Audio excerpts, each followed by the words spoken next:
هذه هي الحالة الثانية كما كتشوفوا أن اللاعب الأمريكي الإخوان ها هي لامسة الكرة في اليد ديالو، ضربة جزاء واضحة، مع العلم أن هذاك الحكم ديال البيرو ها هي الإخوان ها هي باينة واضحة وضوح الشمس. أنا ندير لكم إعادة الإخوان باش تشوفوها. ها هي لمساتو في اليد ديالو. المهم الإخوان واضحة وضوح الشمس. هذا الحكم ديال البيرو الإخوان أنه ما مشاش شافها بصفة نهائية، حتى المدرب ديال المنتخب المغربي رفع البطاقة الخضراء. ومع ذلك الإخوان مشى الحكم يشوف الفرق. نتوما شفتوا اللقطة الإخوان كاملة باش نشوفوا هنا ظلم تحكيمي. صراحة الإخوان لولا الله سبحانه وتعالى في هذه المباراة هذه، كرة هذا المنتخب المغربي أقل من 17 سنة كرة تقصى.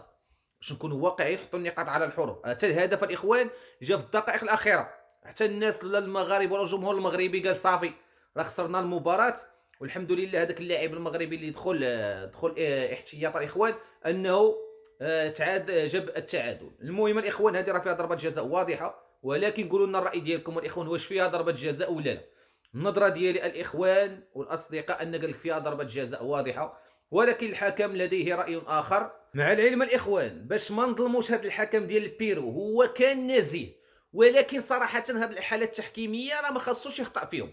راه ما خاصوش يخطأ فيهم، نكونوا واقعيين الإخوان. علاش بحال هاد الأخطاء التحكيمية راه تقدر المباراة تمشي لك هباء منثورا الإخوان. مع العلم أن المنتخب المغربي تا هو لعب، وصراحة مزيان منين هلكنا هذا المنتخب الأمريكي، ودائما الإخوان كنفوزوا عليهم. وتبارك الله عليكم والله يعاونكم.